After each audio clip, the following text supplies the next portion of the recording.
j'ai vu ma délivrance, ta bienveillance, ô Éternel, vaut mieux que tout ce que j'ai vu.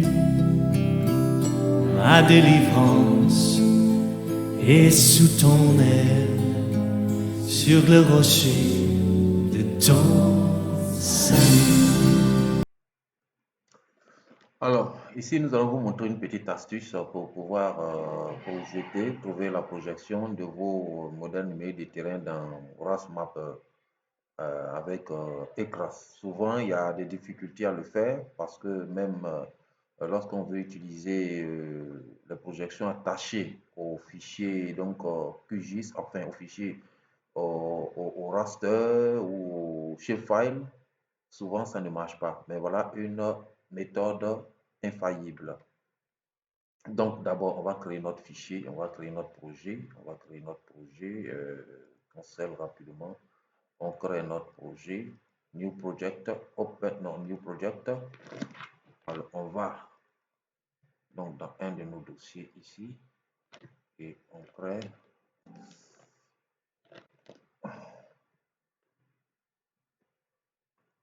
On fait OK. Lorsque le projet est créé, donc on va dans RASMapper pour importer notre modèle numérique de terrain.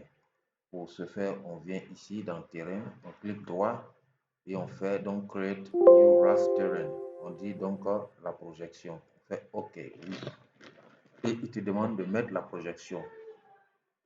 Lorsque tu viens là, par exemple, tu vas dans ton fichier ici, tu lances cette projection-là, ça ne marche pas. Alors, donc, voilà ce que tu vas faire. Alors, cette projection, voilà, ce fichier-là, en fait, c'est un fichier qui a été généré directement par la création donc, du projet. Donc, ça ne peut même pas marcher. Il y a d'autres éléments. Tu peux aller dans un autre fichier pour voir le fichier donc, de projection associé dans un autre dossier. Tu vas avoir un fichier de projection associé à ton raster, à ton shapefile, mais il ne marche pas souvent. Mais voilà une méthode infaillible. Alors ici, tu regardes là, tu fais Spatial Reference. Tu cliques là sur le même RAS Mapper Option. Voilà, Spatial Reference. Tu cliques dessus, comme ça, et il t'envoie donc sur. Alors, donc voilà cette page ici qui présente les systèmes de référence de coordonnées. Donc, trouvez vos références sous de nombreux formats. Alors, généralement, nos formats ici, c'est les formats WGS 84, UTM. UTM. Alors, moi, je suis en Côte d'Ivoire. Il faut connaître le format de ta projection. Par exemple, ici, en Côte d'Ivoire, le site que nous allons projeter, c'est UTM. Donc, vous êtes sur cette page-là. Vous allez ici lister toutes les références. Alors, vous connaissez, on suppose que vous connaissez les références, le code EPSG, donc de votre site. Donc, c'est des choses que vous pouvez rechercher pour voir exactement ce que ça signifie.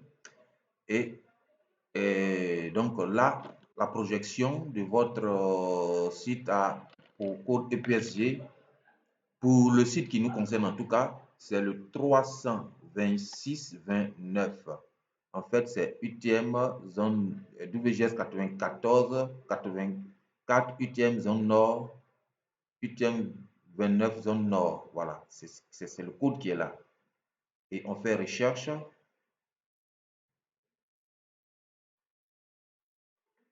Alors, on vient ici, lorsqu'on a fait la recherche, on vient ici et on clique ici sur EPSG 326-29. Donc voilà, c'est W84, zone UTM Nord, 29 Nord. On clique là, on vient ici, SRI WKT PJR, parce que c'est l'extension qui est là de notre fichier. On clique dessus. Et puis le fichier est enregistré ici. Alors on retourne là-bas. Bon, moi je le sélectionne, je le copie. Et je vais dans mon dossier de projet. Alors mon dossier de projet, je l'ai ici. J'ai mon dossier de projet. Alors, je vais chercher mon dossier de projet ici. OK. Bon, là encore, il faut chercher beaucoup. Voilà, voilà mon dossier de projet ici. Je viens donc, je colle mon fichier de projection ici. Le voilà ici, 326 PJR. Et puis, je retourne sur là. Et je vais maintenant chercher mon fichier ici. Le voici ici. 326 PJR. Je clique là. Hop, là, c'est bon. Et je fais OK. Quand je fais OK là, je peux maintenant télécharger mon terrain et je sais où j'ai enregistré mon terrain. Je fais ouvrir et je fais create.